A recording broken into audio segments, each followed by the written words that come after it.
தேவன் இல்லாத வீடு எப்படி இருக்குமா? சமாதானம் இல்லாம இருக்கும், வருமானம் இல்லாம இருக்கும், வியாதி நிறைந்ததா இருக்கும், சந்தோஷம் இல்லாத ஒரு வீட்டா இருக்கும், பிரிவினை உள்ள ஒரு வீடா இருக்கும். இப்போ நம்ம வீடு அப்படிதான் இருக்கு. ஆனா என்னைக்கோ ஒரு நாள் சமாதானம், என்னைக்கோ ஒரு நாள் சந்தோஷம், என்னைக்கோ ஒரு நாள் வியாதிக்கு சுகமாது, ஏதோ ஒன்று என்னைக்கோன்னா என்ன அர்த்தம்னா, அப்பப்போ நீ எப்பப்போ தேவனுக்கு கொஞ்சம் டைம் கொடுக்குறியோ அப்பப்போ தேவன் என்ன பண்றவன் வீட்டை நிரப்பி கொண்டிருக்கிற. இன்னைக்கு தாவீது கேட்கிறான், ஆண்டவரே உம்முடைய கரங்கள் எப்பொழுதும் இருக்கிறபடியாக நீங்களே எனக்கு ஆசீர்வதிங்க. ஆமென். அன்பு பிரியமான ஜனமே, தேவன் எந்தெந்த வீட்டுக்குள்ள இருக்கிறாரோ அந்தந்த வீடு ஆசீர்வதிக்கப்பட்ட வீடு. விசுவாசிகள் ஆமென் சொல்லுங்க. பிள்ளைங்களை ஃப்ரீயா விடக்கூடாது. வசனம் சொல்லுது, வேதத்துக்கு புறம்பா இந்த உலகம் எல்லாம் வேதத்துக்கு எதிர்மறையா நடந்து கொண்டிருக்கு. பிள்ளைய நீ அடிச்சுனா சிறைக்கு போகணும். உன் பிள்ளைக்கு உன் சொத்தை சேர்த்து வைக்கிறியோ, படிப்பு சேர்த்து வைக்கிறியோ இல்லை, தேவனை தேடுகிற வழியை நீ மட்டும் கத்து கொடுத்துட்டீன்னா இன்னைக்கு அவனுக்கு தெரியாது. பிற்காலத்துல இல்ல முடியல ஒண்ணுமே இல்லைன்ற வழியில அவன் தேவனை மட்டுமே சார்ந்திருப்பான். அல்லேலூயா. அந்த குடும்பத்தை தேவன் ஆசீர்வதிக்கிறவரா இருக்கு. இன்னைக்கு ஒன்னஸ் வேணும், குடும்பத்தில் ஐக்கியம் வேணும். இதுவரை நீ இழந்து போயிருந்தீன்னா இந்த குடும்பத்தோடு குடும்ப ஜெபம் பண்ண ஆரம்பிங்க. ஜெபிங்க. சபையை கட்டாயப்படுத்து. பண்டிகைக்கு புடவை வாங்கி கொடுக்க சொல்லி கட்டாயப்படுத்துறோம்ல, நீ என்னதான் செய்வ தெரியாது, 5 நிமிஷமா சர்ச்சில் வந்து உட்காந்துட்டு தான் போனோம். கட்டாயப்படுத்து. கதறு. சாப்பாடு போடாத பிள்ளைக்கு, உன் கணவனுக்கு அன்னைக்கு போடாத. ஞாயிற்றுக்கிழமைனா கறி கிடையாது, நீ சர்ச்சைக்கு வந்தா நான் விதவிதமா செய்யறேன், இல்லைன்னா பழைய சோறு தான் சபையிலேருந்து எடுத்துட்டு வந்துடுறேன், அது சாப்பிட முடியாத ஒரு சாப்பாடு, அதான் நீ சாப்பிடணும். அந்த சாப்பாடுக்காகவே என்ன பண்ணி அவனை கணவன் உள்ள வந்தாவும் அவர் வெயிட் பண்ணி இருப்பாரு. இவங்க போன வெந்தாலும் வேற உட்கார வச்சு என்னென்னமோ மணிக்கணக்காரத்துக்கு இருக்கு. கடை மூடிடுவாங்களா, மூட மாட்டாங்களா, சிக்கன் செய்வாங்களா, செய்ய மாட்டாங்களா, நீ போய் விதவிதமா செஞ்சு கொடுத்தா அவங்க வீட்டிலே தான் படுத்திருப்பாங்க. குடும்பமும் வந்து சபைக்கு ஆராய்ச்சி பாருங்க. அந்த குடும்பத்தை கர்த்தர் ஆசீர்வதிக்கிறவர்.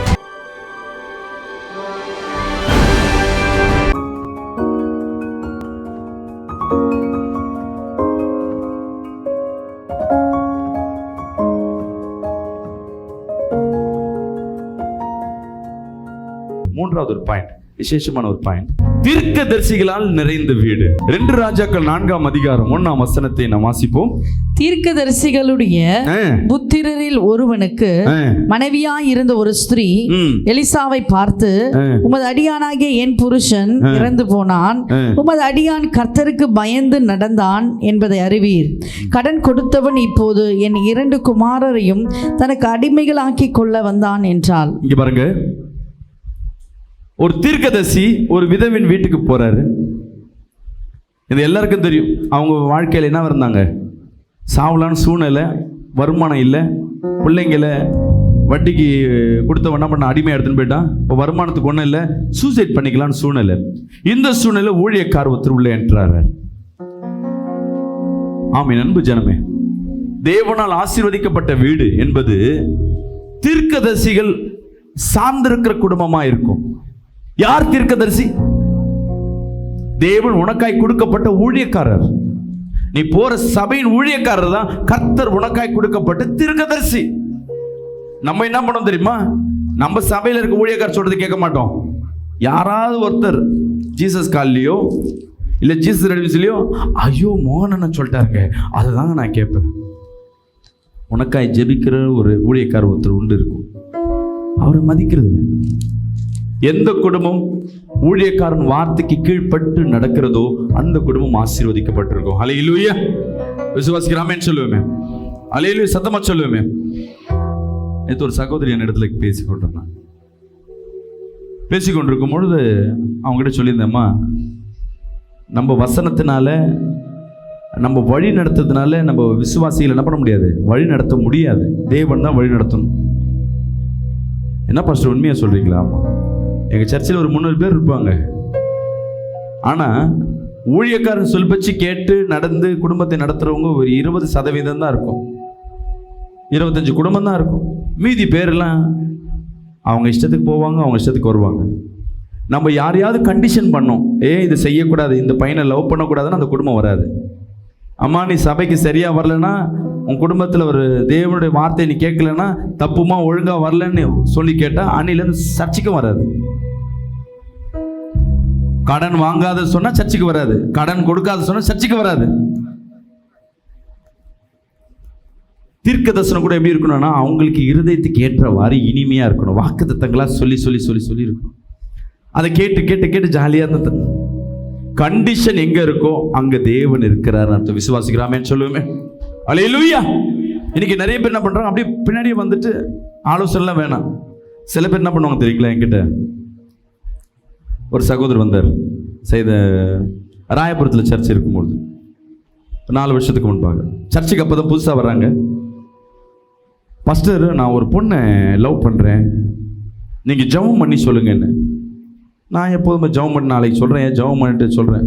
ஐயா நீ லவ் பண்ணுறேன்னு சொல்லி அந்த பொண்ணுக்கு ஏற்கனவே கல்யாணம் ஆயிடுச்சு. எப்படி பாஸ்டர் கரெக்டாக சொல்கிறீங்க? நான் ஆச்சரியப்படுறேன். அவர் சிரிக்கிறாரு. நான் செக் பண்ண கரெக்டாக சொல்லிட்டீங்க. எனக்கா கடுப்பேறுது. ஏன் கல்யாணம் பண்ண பொண்ணு நீ? எனக்கு கல்யாணம் ஆகி என் ஒய்ஃப் இறந்து போச்சு. சரி ஓகே, டீல் கரெக்டாக தான் இருக்குன்னு. எப்போ இறந்தாங்க? இப்போ தான் ஒரு 6 மாதம் ஆகுது. 6 மாதத்துக்குள்ள இன்னொரு பொண்ணா? அந்த பொண்ணுக்கு தான் கல்யாணம் ஆயிடுச்சுன்ற. அவன் குடிகாரன், சரியில்லை, அந்த மோசமான பொண்ணு, அந்த பொண்ணை போட்டு டார்ச்சர் பண்ணுறான். நான் சொன்னேன், இன்னும் ஒரு புருஷன் கூட இருக்கும்போது அந்த பொண்ணை கல்யாணம் பண்ண நினைக்கிறேன், உனக்கு அறிவு இல்லை? இது இயேசுவின் இடத்துல வர தரிசனத்தை கேட்பியா? மரியாதை இது மாதிரிலாம் பேசாத பண்ண. பாஸ்டர், அந்த பொண்ணு நல்ல பொண்ணு பாஸ்டர். நான் சொன்னேன், கணவன் இருக்கும் பொழுதே உன்னை ரூட் விடுதுன்னா அவன் குடிகாரனா இருக்கட்டும், வேதத்தின்படி தப்பு. கிறிஸ்துவ முறைப்படி 2வது திருமணம் தவறு. நீ போயிடுப்பா அப்படின்னு. இதை பற்றி கேட்காதுங்க. உடனே அவங்க அப்பா அம்மா, அவங்க பாட்டியும் அவங்க அம்மா கிட்டேயும், இந்த பாஸ்டர் சரியில்லை, இந்த சபைக்கெல்லாம் நீங்கள் போகாதீங்க. அவங்களுக்கு ஒரு விடுதலை கிடச்சுன்னா அவங்க தொடர்ந்து வந்துன்னு தான் இருக்காங்க. ஒரு 3 மாதம் வந்தது, திருப்பி சபைக்கு வந்தார். ஒரு வாரம் அமைதியாக வந்து உட்காந்தாரு. என்னடா அது அமைதியாக வந்து உட்காராரு. 2வது வாரம், பாஸ்டர் நான் ஏதாவது ஊழியம் செய்யலாமான்னு. நீ முதல் 2 வாரம் வாப்பா, நான் ஏதாவது ஊழியம் தரேன் சொல்லிட்டே இருந்து. பாஸ்டர் நீங்கள் சொன்னது கரெக்டு பாஸ்டர், அந்த பொம்பளை ரொம்ப என்னை ஏமாற்றிட்டு வேற ஒருத்தனோடு அது பழகின்னு இருக்கு, நான் கண்டுபிடிச்சேன் பாஸ்டர். ஃபோனில் யார்கிட்டே பேசுது, புருஷனை விட்டுட்டு உன்கிட்ட பேசுது, உணர்த்துட்டு பேசாது. என்னப்பா நிச்சயம், சும்மா இதெல்லாம் என்கிட்ட பேசுன்னு இருக்காது. இப்போ எதுக்கு என்ன வேணும்? ஒரு பொண்ணு டீச்சரை நாங்கள் மேட்ரிமோனியில் பார்த்தோம், அதுவாது திருமணம் பண்ணிக்கலாமா? நம்ம சாய்ஸ் கேட்டு நான் வேணாம் வேணான்னு சொன்ன மாதிரியும் இதுவாது பண்ணிக்கலாமா? நான் ஜெபம் பண்ணி சொல்கிறேன் பாரு. ஜெபம் பண்ணிட்டு கேட்குறேன், நான் சொன்னால் கேட்பியான்னு கேட்பேன். அந்த பொண்ணு கல்யாணம் பண்ணினா உன் வீட்டில் ஒரு சாவு விழும். ஒரு 6 மாதம் வெயிட் பண்ண சொல்கிறாரு. 6 மாதம் கழிச்சு நான் ஜெபம் பண்ணி சொல்கிறேன், 6 மாதம் வெயிட் பண்ண சொன்னார். சொன்ன அடுத்த வாரத்தில் சபைக்கே வரல. 2 வாரம் ஆச்சு, 3 வாரம் ஆச்சு. 4வது வாரம் சர்ச்சை முடிஞ்சு லாஸ்ட்டில் நின்றுக்கிறாங்க. ஃபஸ்ட்டு அவங்கள மீட் பண்ணோம். என்னன்னு பார்த்தா நோட்டீஸ் வைக்கிறாங்க, நிச்சயதார்த்தம் பாஸ்டர். யார் மன? அதே பொண்ணு. நான் என்ன சொல்கிறேன், சர்ச்சை முடிஞ்சு அப்படி கம்முன்னு இருந்தேன். நீங்கள் கோச்சிப்பீங்க.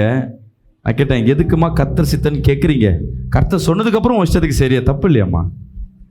இல்லை பாஸ்டர், நல்ல பொண்ணு பாஸ்டர், அதுதான் என் குடும்பத்துக்கு கேட்டது. கல்யாணமும் நடந்தது, கல்யாணத்துக்கும் போயிட்டு வந்து அடுத்த மாசமா டைவர்ஸ். சர்ச்சில் வந்து பாஸ்டர் அந்த பொண்ணு சரியில்லை பாஸ்டர், டைவர்ஸ் கொடுக்கணும். திருப்பி இது மாதிரி டைவர்ஸை கல்யாணம் பண்ண சபை பக்கமே வராதுப்பா, நீ வெளியே போயிடு. கர்த்தர் சித்தத்தை கேட்குறோம். கர்த்தர் சித்தம் இதுனா தவறுனா சபைக்கு வர மாட்டீங்க. எந்த குடும்பத்தில் ஊழியக்காரன் ஆலோசனையை கேட்கிறாயோ அந்த குடும்பம் ஆசீர்வதிக்கப்படும். அல்லேலூயா. விசுவாசிக்கிறாமே சொல்லுமே. இங்க எலியா அந்த வீட்டுக்குள்ள போறாரு. அந்த சகோதரி சாவ கிடக்குறாங்க. அவர் சொல்றாரு, உங்ககிட்ட இருக்க எல்லாம் என்னென்ன பாத்திரம் இருக்குமோ அக்கம் பக்கத்தில் இருக்க எல்லா பாத்திரத்தையும் கொண்டு வந்து இந்த எண்ணெயினால் நிரப்புன்றார். நம்மளாம் என்ன பண்ணுவோம்? 2 வீட்டுக்கு போவோம், 3வது வீட்டு இங்கேயே நம்ம சாவு கிடக்குறோம். இந்த ஆள் வந்து வேலை வாங்குறாரு. பாஸ்டர் எந்த வீட்லேயும் பாத்திரமே இல்லை ஃபஸ்ட்டு போய் சொல்லியிருப்போம். ஆனால் அந்த சகோதரி எல்லார் வீட்லையும் போய் எல்லாத்தையும் வாங்கிட்டு வர்றாங்க. 2வது எண்ணெய் அந்த பாத்திரத்தில் ஊற்றும் போது நம்ம கொஸ்டின் என்ன கேட்போம்? கொஞ்சோண்டு எண்ணெய் இருக்குது, எல்லாத்திலும் ஒரு சொட்டு ஊற்றணுமா, கொஞ்சம் ஊற்றணுமா, எப்படி ஊற்றணும்னு நம்ம கேள்வி கேட்டிருப்போம். இந்த சகோதரி அதெல்லாம் இல்லை, அப்படியே ஊழியக்கார் வார்த்தையை கீழ்ப்படி, தப்போ ரைட்டோ ஊழியக்கார் சொல்கிறார், அது நல்லதாக தான் இருக்கும். அல்லேலூயா. அந்த புல்லை ஊற்ற அந்த பாத்திரங்கள் எல்லாம் நிரம்ப ஆரம்பிச்சது. ஒரு ஆமென் சொல்லுவேன். பாத்திரங்கள் நிரம்பின உடனே நம்ம வீட்டில் வாலிப பிள்ளைங்க ஒரு கடைக்கு அனுப்பி பாருங்க, அந்த கடையே இல்லைன்றுவாங்க. கடையில் அந்த பொருளே அரிசிகளில் போய் அரிசி, ஏன்னா இவனுக்கு போயிட்டு வந்தாச்சுக்க கடை மூடி இருக்குன்னு என் பையன் அப்படி தான் சொல்லுவான். ஏதாவது பமிச்சு விட்டா கடையே இல்லை பாப்பா. எப்போ வந்து அந்த புல்லை பாத்திரம் இல்லைன்னுச்சோ அதோட அந்த எண்ணெய் நிற்க ஆரம்பிச்சு. அவங்க வாழ்நாள் முழுவதும் அவங்க வறுமை போகிற வரையும் அந்த எண்ணெயை விற்று அவங்க பழைத்தார்கள். அல்லேலூயா. தேவன் ஆசீர்வதித்தார். காரணம், ஒரு ஊழியக்காரன் பாதம் அந்த வீட்டுக்குள்ள பட ஆரம்பிச்சது. விசுவாசிக்கலாமேன்னு சொல்லுமே. சும்மா உன் வீட்டுக்காரன் சரி ஊழியக்காரன் உன் வீட்டுக்கே வராருன்னா என்ன அர்த்தம்னா, நீ காணிக்க அதிகமாக கொடுத்துட்டு இருக்க, உனக்கு ஜெபம் பண்ண வரல. அல்லேலூயா.